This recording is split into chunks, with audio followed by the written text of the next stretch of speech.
పేదవాడి పక్షాన నిలబడతాం, ప్రజా గొంతుకై నినదిస్తాం. వాయిస్ ఆఫ్ వాయిస్లెస్, తెలుగువారి మనస్సాక్షి సాక్షి టీవీ. సాక్షి టీవీ ప్రసారాల కోసం మీ స్థానిక కేబుల్ ఆపరేటర్ను వెంటనే సంప్రదించండి. శాఖలు మారినా పాత వాసన పోవటం లేదా? మొన్నటి వరకు చక్రం తిప్పిన ఐఏఎస్లు పాత శాఖల్లో పవర్ కొనసాగిస్తూనే ఉన్నారా? పాత అధికారుల తీరుతో కొత్త శాఖాధిపతులు పట్టు కోసం నానా తంటాలు పడుతున్నారా? కొత్త పాత సెక్రటరీల పంచాయతీతో పాలన పడకేస్తుందా అంటే అవుననే సమాధానం వినిపిస్తోంది. అసలు తెలంగాణ సెక్రటేరియట్లో ఏం జరుగుతోంది? What's this. తెలంగాణ సెక్రటేరియట్లో వింత వింత పోకడలు బయటపడుతున్నాయి. గతంలో ఎన్నడూ లేని విషయాలపై ఉద్యోగుల మధ్య చర్చ జరుగుతుంది.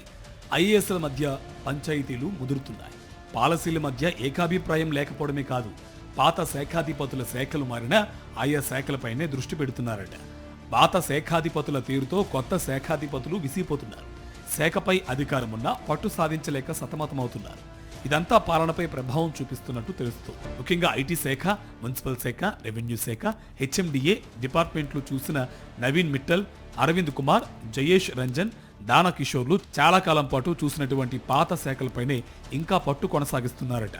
ఉద్యోగులు సైతం గతంలో పనిచేసిన సెక్రటరీలకే కొంత ఎక్కువ ప్రయారిటీ ఇస్తున్నట్టుగా సెక్రటేరియట్లో చర్చ జరుగుతుంది.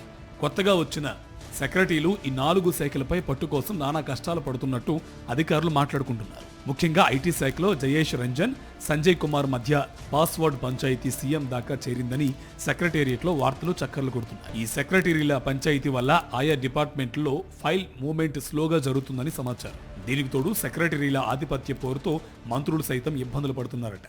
కొత్త వారిని పూర్తిగా ఆదేశించలేక, పాత వారిని హెచ్చరించలేక సతమతమవుతున్నట్టు తెలుస్తోంది.